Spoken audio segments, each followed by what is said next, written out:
Bonjour, ici Daniel Berger, courtier immobilier. Ma capsule aujourd'hui est pour vous mettre à jour sur tout ce qui se passe dans l'immobilier par rapport au coronavirus.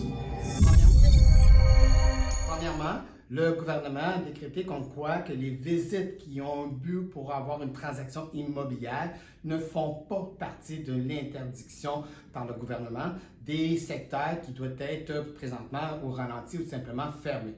Ce qui veut dire qu'on peut continuer à faire des transactions immobilières, autant inscrire des propriétés qu'aller faire des visites sur les propriétés déjà inscrites ou sur les nouveautés.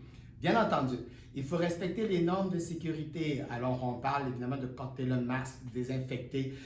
Seul le courtier à l'intérieur de la visite a le droit de toucher, ouvrir des portes ou quoi que ce soit. Les acheteurs ne doivent toucher absolument rien. Nous, on a des consignes très précises qu'on doit suivre côté sanitaire.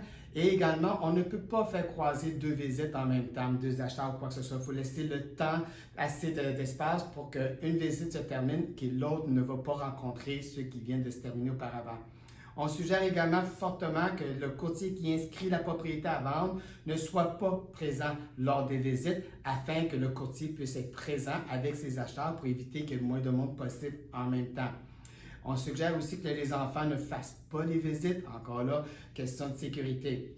C'est pour ça que l'OACQ prône tout ce qui est côté électronique, que ce soit une visite virtuelle. Puis vous remarquez que sur mon site web, maintenant, sur chaque listing que j'ai pris depuis la COVID, j'ai fait créer une visite virtuelle qui est en lien avec ma chaîne YouTube.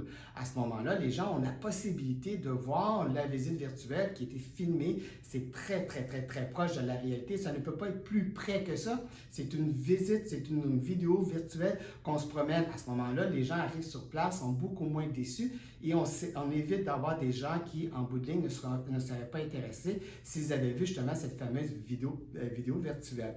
Autre chose aussi, tout ce qui est les rendez-vous électroniques, que ce soit les Zoom, Google Meet, etc., que ce soit aussi les signatures électroniques, que ce soit simplement un appel téléphonique, que ce soit des rendez-vous, des discussions, quoi que ce soit. Donc, on suggère de faire tout le plus possible à distance.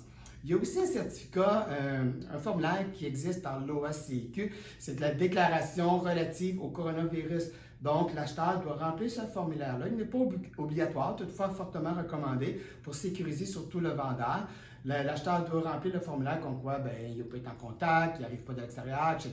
Donc, des questions de base, toutefois qui sont assez éloquentes et rassurantes.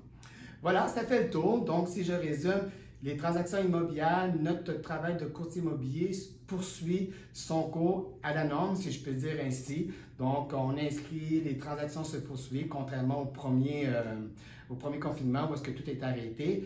Et si vous voulez avoir plus de détails, si je n'ai pas bien répondu à votre question, n'hésitez pas à communiquer avec moi, ça me fait plaisir de le faire. Et je vais aussi mettre le lien de l'OACQ dans cette capsule afin de voir plus d'informations, plus les détails de ce que je viens de vous résumer dans cette vidéo. Sur ce, je vous souhaite une excellente journée et au plaisir de se voir. Bonne journée!